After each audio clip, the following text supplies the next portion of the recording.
Hi friends, ಎಲ್ರಿಗೂ ನಮಸ್ಕಾರ. Excel trend ಪಿಕ್ YouTube ಚಾನಲ್ಗೆ ಸ್ವಾಗತ. ನಾನು ನಿಮ್ಮ ಕಾಶಿನಾಥ್.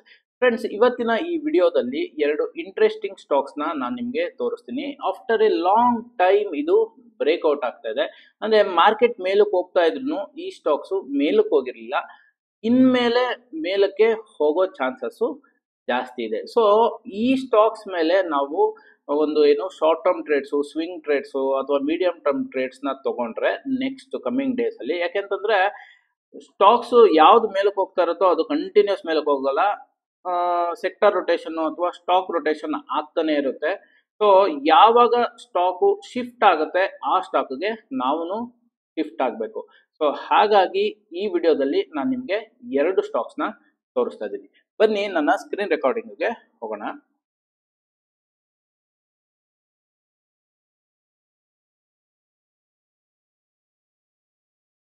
ನೋಡಿ, ಮೊದಲೇ ಸ್ಟಾಕು IEX. ಫ್ರೆಂಡ್ಸ್, ನಿಮ್ಗೆಲ್ಲ ಇನ್ನೊಂದು ಹೇಳೋದಕ್ಕೆ ಇಷ್ಟಪಡ್ತೀನಿ. ನಾನು ಪ್ರೀವಿಯಸ್ಲಿ ಒಂದು breakout stocks to watch out for ಅಂತ ಒಂದು ವಿಡಿಯೋ ಮಾಡಿ ಹಾಕಿದೆ. ಸೂಪರ್ ಡೂಪರ್ ಬ್ರೇಕ್ಔಟ್ ಸ್ಟಾಕ್ಸ್ ಅಂತ. ಓಕೆ, ಇದರಲ್ಲಿ ನಾನು ಹ್ಯಾವೆಲ್ಸ್ ಮತ್ತೆ ಪಿಡಿಲೈಟ್ ಅಂತ ಎರಡು ಸ್ಟಾಕ್ನ ಮೆನ್ಷನ್ ಮಾಡಿದೆ. ಒಂದು ಹ್ಯಾವೆಲ್ಸು ಆಲ್ರೆಡಿ ಇಲ್ಲಿ ಬ್ರೇಕ್ಔಟ್ ಆದ್ಮೇಲೆ ನಮಗೆ ಒಂದು 15ರಿಂದ 17-18% ರಿಟರ್ನ್ಸ್ ಬಂದಿದೆ. ಸೊ ಮೇಲಕ್ಕೆ ಹೋಗಿದೆ. ಪಿಡಿಲೈಟು ಇನ್ನ ಬ್ರೇಕ್ಔಟ್ ಆಗಿಲ್ಲ.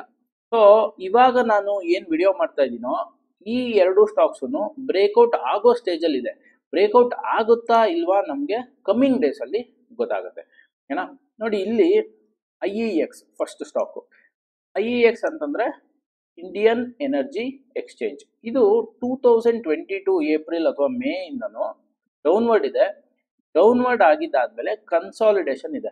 ಸೊ ಈ ಸ್ಟಾಕ್ ಬಗ್ಗೆ ತುಂಬಾ ಜನ ನಾನು ಕೇಳ್ತಾ ಇದ್ರು, ಸರ್ ಬೈ ಮಾಡ್ಬೋದಾ, ವೇಟ್ ಮಾಡಿ ಅದು ಮೇಲಕ್ಕೆ ಹೋಗಕ್ಕೆ ಸ್ಟಾರ್ಟ್ ಆಯ್ತು ಅಂತಂದ್ರೆ ನಮಗೆ RSI ಮತ್ತೆ ಬೋಲಿಂಜರ್ ಬ್ಯಾಂಡ್ ಅಲ್ಲಿ ಸಿಗ್ನಲ್ ಸಿಕ್ಕೇ ಸಿಗುತ್ತೆ. ಸೊ ಅದಾದ್ಮೇಲೆ ನಾವು ಬೈ ಮಾಡ್ಬೋದು ಅಂತ ಹೇಳ್ತಾ ಇದ್ದೆ. ಸೊ ಪ್ರೀವಿಯಸ್ಲಿ ನೋಡಿ, ನಾವು RSI ಮತ್ತೆ ಬೋಲಿಂಜರ್ ಬ್ಯಾಂಡ್ ನೋಡೋದ್ರಿಂದ ಏನ್ ಅಡ್ವಾಂಟೇಜ್ ಅಂದ್ರೆ, ಇಲ್ಲಿಂದ ಇಲ್ಲಿಗೆ ಒಂದು ನಾವು ಈ ಸ್ಟಾಕ್ ಅಲ್ಲಿ ಯಾವುದೇ ತರಹ ಶಾರ್ಟ್ ಟರ್ಮ್ ಟ್ರೇಡ್ಸ್ ಆಗಲಿ ಸ್ವಿಂಗ್ ಟ್ರೇಡ್ಸ್ ಆಗಲಿ ತಗೊಂಡಿರಲ್ಲ. ಸೊ ಇಲ್ಲಿ 2 ವರ್ಷ ಆಗೋಯ್ತು. ಸೊ ಈ ಸ್ಟಾಕ್ ಅಲ್ಲಿ ನಾವು ನೋಡಕ್ ಹೋಗಿರಲ್ಲ. ಅದೇ ಪ್ರೀವಿಯಸ್ ಟೈಮ್ ನೋಡಿ, ಇಲ್ಲಿ ಬ್ರೇಕ್ಔಟ್ ಆದ್ಮೇಲೆ ಅರೌಂಡ್ 73 ರುಪೀಸ್ ಇಂದ ಈ ಸ್ಟಾಕ್ ಎಲ್ಲಿಗೆ ಹೋಗಿದೆ, 318 ರೂಪಾಯಿಗೆ ಹೋಗಿದೆ. ಸೊ ಈ ಪೀರಿಯಡ್ ಅಲ್ಲಿ ನಾವು short term trades, swing trades ಇದೇ ಸ್ಟಾಕ್ ಅಲ್ಲಿ ತಗೊಳ್ತಾ ಇದ್ರೆ ಎಷ್ಟು ಚೆನ್ನಾಗಿರುತ್ತೆ. ಅಪ್ ಟ್ರೆಂಡ್ ಅಲ್ಲಿರೋ ಸ್ಟಾಕ್ ಅಲ್ಲಿ ನೀವು ಟ್ರೇಡ್ ಮಾಡ್ತಾ ಇದ್ರೆ ಎಷ್ಟು ಚೆನ್ನಾಗಿ ನಿಮ್ಗೆ ರಿಸಲ್ಟ್ಸ್ ಸಿಗುತ್ತೆ ಅಂತ ನಾನೇನು ಹೇಳೋದ್ ಬೇಕಾಗಿಲ್ಲ. ಯಾಕಂದ್ರೆ ಅಪ್ ಟ್ರೆಂಡ್ ಅಲ್ಲಿರೋ ಸ್ಟಾಕು ನೀವು ಬೈ ಮಾಡಿದಾಗ ಅದು ಆಟೋಮೆಟಿಕಲಿ ಗ್ಯಾಪ್ ಅಪ್ ಆಗುತ್ತೆ. ಆಟೋಮೆಟಿಕಲಿ ಅದು ಒಂದೊಂದೇ ಮಂತ್ 20%, 15% ಆ ಥರ ಮೇಲಕ್ಕೆ ಹೋಗುತ್ತೆ. ಆವಾಗ ನೀವು ಆ ಸ್ಟಾಕಲ್ಲೇ ಇರೋದ್ರಿಂದ ನಿಮಗೆ ಅದರ ಅಡ್ವಾಂಟೇಜು ಸಿಗುತ್ತೆ. ಅದೇ ನೀವು ಈ ಥರ ಡೌನು ಅಥವಾ ಸೈಡ್ ವೇಸ್ ಅಲ್ಲಿರೋ ಸ್ಟಾಕಲ್ಲಿ ನಾನು short term trades, equity trade ಅಂದರೆ ಡೆಲಿವರಿ ಬೇಸ್ಡ್ ಬೈಯಿಂಗು ಮಾಡ್ತೀನಿ ಅಂತಂದರೆ ಸುಮ್ಮನೆ ಸ್ಟ್ರಕ್ ಆಗಿ ಒದ್ದಾಡಬೇಕಾಗುತ್ತೆ. ನೋಡಿ, ಇವಾಗ ಈ ಸ್ಟಾಕು ಒಂದು RSI ಎಬೋವ್ 60 ಬರ್ತಾ ಇದೆ, ಇನ್ನ ಬಂದಿಲ್ಲ. ಎಬೋವ್ 60 ಈ ಮಂತ್ ಕ್ಲೋಸ್ ಆದ್ರೆ ಬರಬಹುದು. ಅದಕ್ಕೆ ನಾನೀಗ ವಾಚ್ ಲಿಸ್ಟ್ ಅಲ್ಲಿ ಇಟ್ಕೊಂಡಿದ್ದೀನಿ. ನೆಕ್ಸ್ಟ್ ಬೋಲಿಂಜರ್ ಬ್ಯಾಂಡ್ ಬ್ರೇಕ್ಔಟ್ ಆಗ್ತಾ ಇದೆ.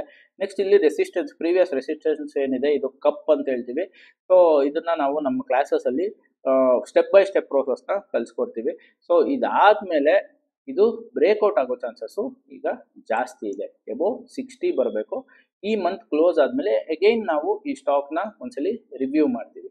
ನೋಡಿ, ಇದರಲ್ಲಿ ಅಡ್ವಾಂಟೇಜ್ ಏನು ಅಂತಂದ್ರೆ, ನೆಕ್ಸ್ಟ್ ಇಲ್ಲಿದ್ದಾಗ ರೈಟ್ ಸೈಡ್ ಏನಾಗುತ್ತೆ ಯಾರಿಗೂ ಗೊತ್ತಿರಲ್ಲ. ಇಲ್ಲಿದ್ದಾಗ 70 ರೂಪಾಯಿ ಇರೋ ಸ್ಟಾಕು 318 ರೂಪಾಯಿಗೆ ಹೋಗುತ್ತಾ ಅಂತ ಯಾರಿಗಾರು ಕೇಳಿದ್ರೆ ಯಾರನ್ನು ಹೇಳಕ್ ಬರಲ್ಲ. ಅದೇ ತರ ಇವಾಗ 178 ಅಥವಾ 185 ರೂಪಾಯಿ ಇರೋ ಸ್ಟಾಕು ಇಲ್ಲಿ ಪಿಕ್ ಮಾಡಿದ್ರೆ ನೆಕ್ಸ್ಟ್ 250 ಹೋಗ್ಬೋದು, 300 ರೂಪಾಯಿಗೆ ಹೋಗ್ಬೋದು. ನನಗೂ ಗೊತ್ತಿಲ್ಲ, ನಿಮಗೂ ಗೊತ್ತಿಲ್ಲ. ಆದ್ರೆ ಇದೊಂದು ಪ್ರೋಸೆಸ್ನ ನಾನು ಫಾಲೋ ಮಾಡ್ತಾ ಇದ್ದೀನಿ. ಇದೇ ಪ್ರೋಸೆಸ್ನ ಕಂಟಿನ್ಯೂಸ್ ಆಗಿ ಮಾಡೋದ್ರಿಂದ ನಮಗೆ ಯಾವ ಸ್ಟಾಕು ಪ್ರೀವಿಯಸ್ ಈ ತರ ಆಗಿದೆ, ಈ ಸರಿನೂ ಈ ತರ ಆಗ್ಬೋದು ಅನ್ನೋ ಇಂಟೆನ್ಷನ್ ಅಲ್ಲಿ.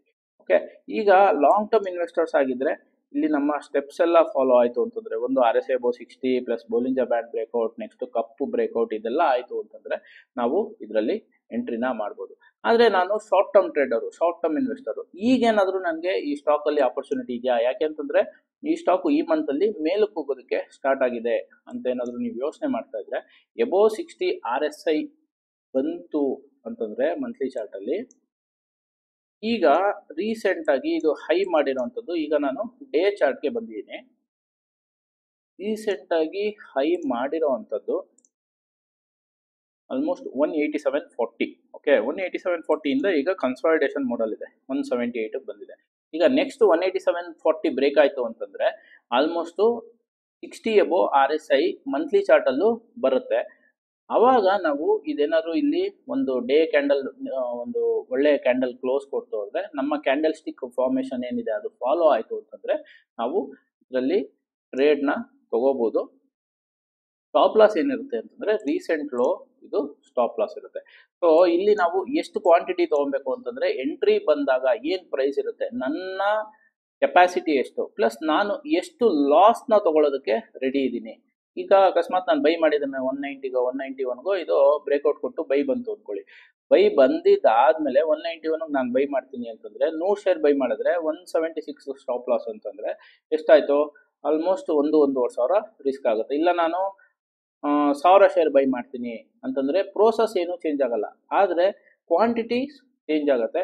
ಅವರವರ ರಿಸ್ಕ್ ಟೇಕಿಂಗ್ ಕೆಪಾಸಿಟಿ ಮೇಲೆ, ಅವರವರ ಇನ್ವೆಸ್ಟ್ಮೆಂಟ್ ಕೆಪಾಸಿಟಿ ಮೇಲೆ ಈ ತರ ಏನು ರಿಟರ್ನ್ಸು ಚೇಂಜ್ ಆಗುತ್ತೆ. ಅಷ್ಟೇ ಬಿಟ್ರೆ ಪ್ರೋಸೆಸ್ ಮಾತ್ರ ಚೇಂಜ್ ಆಗಲ್ಲ.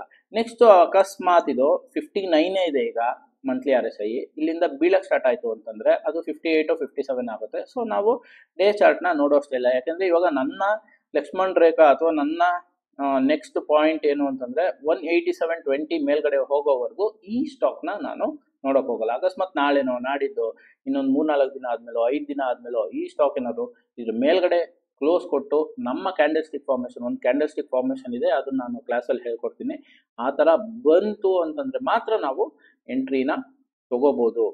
ಸೊ ಇಲ್ಲಿ ಈ ತರ ಇದೊಂದು ಸ್ಟಾಕ್ ಇದೆ. ನೆಕ್ಸ್ಟ್ ಇದೇ ತರ ಪ್ಯಾಟರ್ನ್ ಅಲ್ಲಿ ಇನ್ನೊಂದು ಸ್ಟಾಕ್ ಇದೆ, ಇದು after A long time by ಬರ್ತಾ ಇದೆ. ಆ ಸ್ಟಾಕ್ ಯಾವುದು ಅಂತಂದ್ರೆ ಬಯೋಕಾನ್.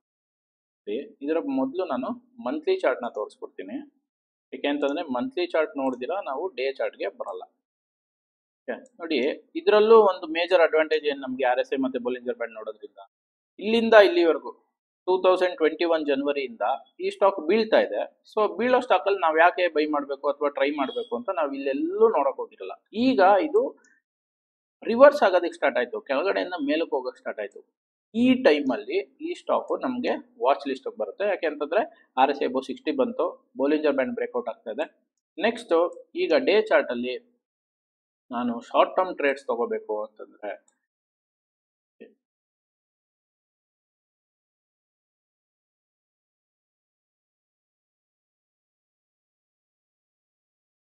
ಇದು ಪ್ರೀವಿಯಸ್ಲಿ 349.45 ಒಂದು ಹೈ ಮಾಡಿ ಮತ್ತೆ ಒಂದು ಸ್ವಲ್ಪ ಡೌನ್ ಬಂದು ಕನ್ಸಾಲಿಡೇಷನ್ ಆಗಿ ಈಗ ಮೇಲ್ಗಡೆ ಕ್ಲೋಸ್ ಕೊಡ್ತಾ ಇದೆ. ಸೊ ಇಲ್ಲಿ ನಮ್ಮ ಕ್ಯಾಂಡಲ್ ಸ್ಟಿಕ್ ಫಾರ್ಮೇಶನ್ ಬಂತು ಅಂದ್ರೆ ನಾಳೆನೋ ನಾಡಿದ್ದೋ ಅಥವಾ ಆಚೆ ನಾಡಿದ್ದೋ ಯಾವಾಗ ಬರುತ್ತೋ ಅವಾಗ ನಮಗೆ ಎಂಟ್ರಿ ಬಂತು ಅಂತಂದ್ರೆ ನಾವು ಎಂಟ್ರಿನ ತಗೋಬಹುದು ವಿತ್ ಸ್ಟಾಪ್ ಲಾಸ್ ಆಫ್ ಈ ಕ್ಯಾಂಡಲ್. ಓಕೆ, ಸೊ ಫ್ರೆಂಡ್ಸ್, ನಾ ಇಲ್ಲಿ ನಿಮಗೆ ಯಾವುದೇ ತರಹದ ಏನ್ ಹೇಳ್ತೀವಿ ಬೈ ಅಥವಾ ರೆಕಮೆಂಡೇಶನ್ಸ್ ಅಂತ ಕೊಡ್ತಾ ಇಲ್ಲ, ಇನ್ಫಾರ್ಮೇಶನ್ ಕೊಡ್ತಾ ಇದ್ದೀನಿ. ಈ ತರನು ಟೆಕ್ನಿಕಲ್ಸ್ ವರ್ಕ್ ಆಗುತ್ತೆ. ಈ RSI ಮತ್ತೆ ಬೊಲಿಂಜರ್ ಬ್ಯಾಂಡ್ಸ್ ಈ ತರ ಕೆಲಸ ಮಾಡುತ್ತೆ. ಸೊ ಇದನ್ನ ನೀವು ಇನ್ ಡೀಟೇಲ್ ಆಗಿ ಕಲಿಬೇಕು ಅಂತಂದ್ರೆ ಯಾವ್ದು ಪರ್ಫೆಕ್ಟ್ ಎಂಟ್ರಿ ಪಾಯಿಂಟ್, ಅಕಸ್ಮಾತ್ ನಾನು ಅಲ್ಲಿ ಎಂಟ್ರಿ ಆದ್ರೆ ನೆಕ್ಸ್ಟ್ ಇದು ಮೇಲಕ್ಕೆ ಹೋಗೇ ಹೋಗುತ್ತಾ, ಸೊ ಮೇಲಕ್ಕೆ ಹೋಗೇ ಹೋಗುತ್ತೆ ಅನ್ನೋ ಗ್ಯಾರಂಟಿ ಎಲ್ಲೂ ಇಲ್ಲ. ಅಕಸ್ಮಾತ್ ಇಲ್ಲಿ ವಾಪಸ್ ಬಂತು ಅಂತಂದ್ರೆ ನನ್ನ ರಿಸ್ಕ್ ಎಷ್ಟು, ಸೊ ನಾನು ಎಷ್ಟು ರಿಸ್ಕ್ ತಗೊಳ್ಳೋದಕ್ಕೆ ರೆಡಿ ಆಗಿದ್ದೀನಿ ಅಷ್ಟು ಕ್ವಾಂಟಿಟಿ ಮಾತ್ರ ಬೈ ಮಾಡಬೇಕು. ಸೊ ಆ ರಿಸ್ಕ್ ಅಮೌಂಟ್ ಏನಿರಬೇಕು ಅಂತಂದ್ರೆ, ಈ ಅಮೌಂಟ್ ನನಗೆ ಲಾಸ್ ಆದ್ರೂ ನಾನು ನೆಕ್ಸ್ಟ್ ಟ್ರೇಡ್ ಅಲ್ಲಿ ಆ ಅಮೌಂಟ್ ನ ರಿಕವರಿ ಮಾಡ್ತೀನಿ ಅನ್ನೋ ಕಾನ್ಫಿಡೆನ್ಸ್ ಇರಬೇಕು. ಸೊ ಇದಕ್ಕೆ ನಾವೇನ್ ಮಾಡಬೇಕು, ಒಂದು ಕಂಟಿನ್ಯೂಸ್ಲಿ ಒಂದೇ ಸಿಸ್ಟಮ್ ನ ಫಾಲೋ ಮಾಡ್ಕೊಂಡು ಹೋಗ್ಬೇಕು, ಒಂದೇ ಪ್ರೋಸೆಸ್ ನ ಫಾಲೋ ಮಾಡಬೇಕು. ಸೊ ಇವತ್ತೊಂದು ಸ್ಟಾಪ್ ಲಾಸ್ ಆಯ್ತು ಅಂದಿದ ತಕ್ಷಣ RSI ಬದಲು MACD ಹಾಕೊಳ್ಳೋದು ಅಥವಾ ಸ್ಟಾಕೋಸ್ಟಿಕ್ ಹಾಕೊಳ್ಳೋದು ಆ ತರ ಮಾಡಿದ್ರೆ ಯಾವ್ದೂ ವರ್ಕ್ ಆಗಲ್ಲ. ಇಲ್ಲ ಒಂದು ಸ್ಟ್ರಾಟಜಿ ಬದಲು ಈ ಒಂದು 20 ಸ್ಟ್ರಾಟಜಿ ಯೂಸ್ ಮಾಡೋಣ, ಒಂದಲ್ಲ ಒಂದು ಯೂಸ್ ಆಗುತ್ತೆ, ಒಂದಲ್ಲ ಒಂದು ವರ್ಕ್ ಆಗುತ್ತೆ ಅಂತ ಮಾಡಿದ್ರು ಮಾರ್ಕೆಟ್ ಅಲ್ಲಿ ವರ್ಕ್ ಆಗಲ್ಲ. ಸೊ ಒಂದೊಂದು ಸ್ಟ್ರಾಟಜಿ ಪ್ರಕಾರ ಒಂದೊಂದು ಸ್ಟಾಕು ಒಂದೊಂದ್ಸಲಿ ಪರ್ಫಾರ್ಮ್ ಮಾಡಿರುತ್ತೆ. ಸೊ ಹಾಗಾಗಿ ನೀವೇನು ಮಾಡಬೇಕು, ಕಂಟಿನ್ಯೂಸ್ಲಿ ಒಂದೇ ಸ್ಟಾಕಲ್ಲಿ ಒಂದೇ ಏನು ಸ್ಟ್ರಾಟಜಿನಲ್ಲಿ ಇನ್ವೆಸ್ಟ್ಮೆಂಟ್ನ ಮಾಡ್ಕೊಳ್ತಾ ಹೋದರೆ ಮಾತ್ರ ನಿಮಗೆ ರಿಸಲ್ಟ್ಸ್ ಏನು ಅಂತ ಗೊತ್ತಾಗುತ್ತೆ.